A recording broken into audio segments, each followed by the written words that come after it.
I am back with another story, and this one will make you question how well anyone really knows their partner, because this is the case of Melanie McGuire, a nurse, a wife, a mother, and a convicted killer who thought she had planned the perfect murder. But her plan was about to unravel in the most bizarre way possible. Emily was a respected nurse living in New Jersey with her husband Bill McGuire and their two young children. They seemed like the picture-perfect couple, but behind closed doors. Their marriage was falling apart. Bill was a computer programmer and often described as hot-headed, controlling, and demanding, and Melanie felt trapped. But instead of leaving, she chose a path that no one expected to understand how someone like Melanie could go from being a loving mother and successful nurse to a convicted killer. We need to start at the beginning. Melanie was born in 1972 in Ridgewood, New Jersey. She grew up in a middle-class household, did well in school, and eventually trained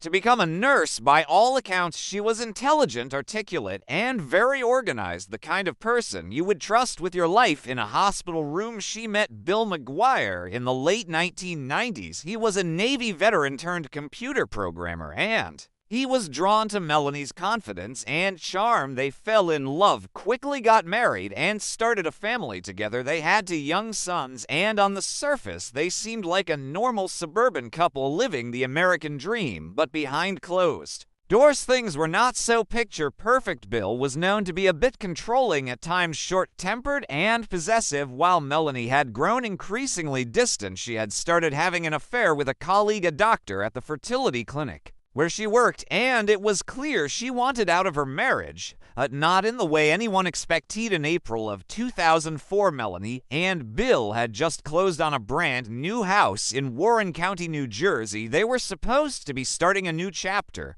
together, but instead something dark was brewing. On April 28th, just 2 days after closing, Melanie claimed she and Bill had a huge argument, and he stormed out of their apartment, never to be seen again. She told friends and family he had likely left her for another woman, that he had been acting strangely, that he might have been involved in something shady. But Bill did not disappear voluntarily, and it did not take long for police to grow suspicious. Melanie's story seemed to clean to rehearsed, and when she filed for a restraining order the very next day claiming Bill had been abusive, alarm bells started ringing. Then came the discovery that turned the case from suspicious to horrifying. On May 5, 2004, a fisherman found a large suitcase floating in the Chesapeake Bay. When authorities opened it, they found human remains, dismembered legs wrapped in garbage bags and duct tape. Later that same month, two more suitcases were recovered nearby. One contained a torso with 2 bullet wounds,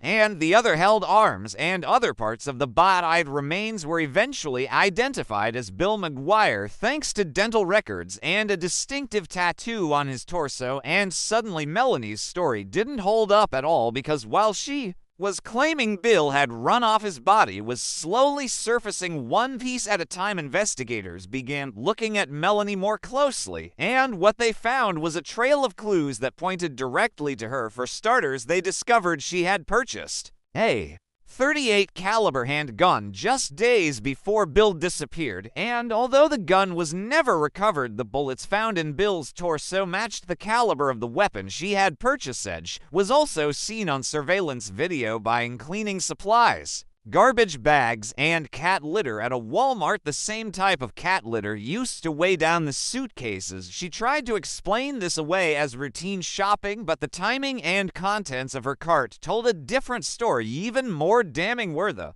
toll booth and S-Pass records, which showed her car had traveled south along the exact route to Virginia Beach around the time the suitcases were believed to have been dumped. She had told police she never left New Jersey, but the data said otherwise. And so did the gas receipts found in her car. Melanie was meticulous. She thought she had planned every step. She used her nursing knowledge to dismember the body with surgical precision. She wrapped the parts carefully, used towels from her home, and tried to erase all traces of the crime, but she made mistakes, and those mistakes piled up. Police also found residue in her bathtub, consistent with cleaning agents and biological material, suggesting that the dismemberment had taken place in her Though forensic testing was inconclusive, it added to the mountain of circumstantial evidence.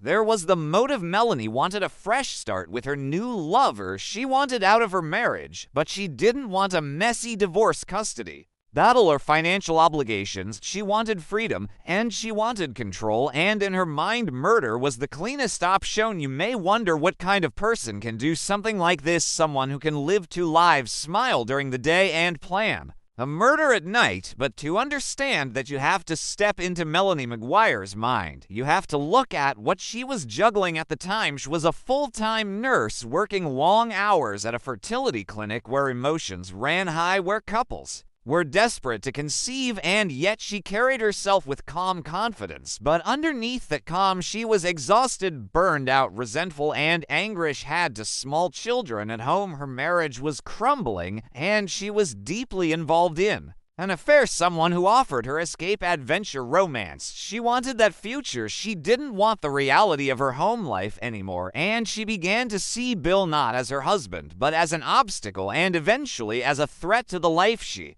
believed she deserved. The affair was not a fling. It was intense, it was emotional, and Melanie believed it would lead to something more. She became obsessed with controlling her environment, and in her mind that control meant Bill had to disappear. She didn't just Google how to clean up a crime scene. She researched the legal implications of divorce, custody, murder, forensics. She knew how the system worked, and she tried to play it from every angle. Once she purchased the handgun, she used an alias and had it sent to a Pennsylvania address to avoid suspicion. She then drove hundreds of miles to pick it up, paying in cash, avoiding cameras where she could, and lying to the clerk about why she needed it. She also began altering her behavior at work and with friends, dropping subtle clues that Bill was becoming abusive, manipulative, possibly dangerous, and she documented these claims just days before the murder. She told friends she feared for her life, all in an effort to create a narrative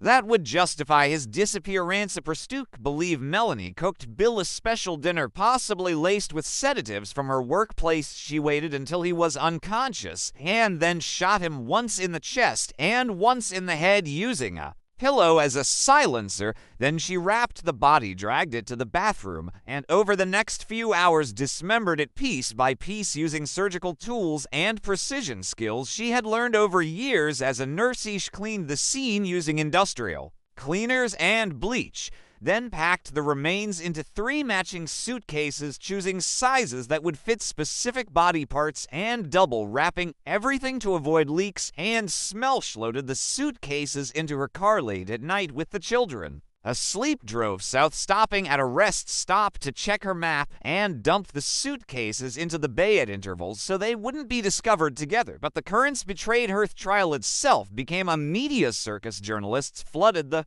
courtroom. Everyday reporters followed every twist and turn of the case. People couldn't believe that a nurse, a mother, someone who had helped bring life into the world, could be capable of such violence. The prosecution used timelines, phone records, toll booth images, witness statements, receipts, handwriting analysis, and digital evidence to paint a picture of a woman who calculated every step of her husband's murder. One of the most compelling moments came when a digital forensics expert showed a map on screen with all of Melanie's toll records plotted alongside the discovery locations of the suitcases, and there was no denying it. Her route matched the dump sites precisely, and she had no explanation for that drive, no family to visit, no hotel stay, no appointment, just silence. Her defense attorneys argued that without a murder weapon, without blood evidence or eyewitnesses, there was room for doubt. They suggested Bill may have been involved with illegal activities that could have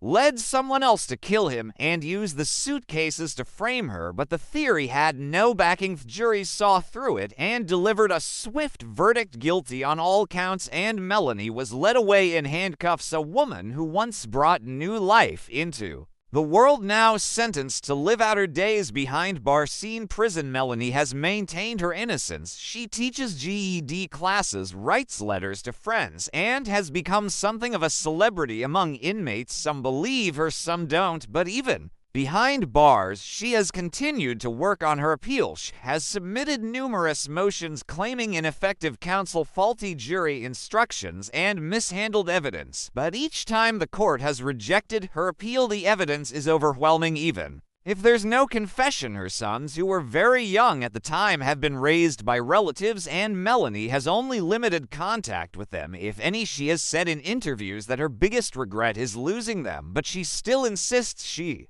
did not kill their father outside prison. Her case continues to fascinate the public. The Dateline episode featuring her interview was one of the most watched crime documentaries of the year, and podcast creators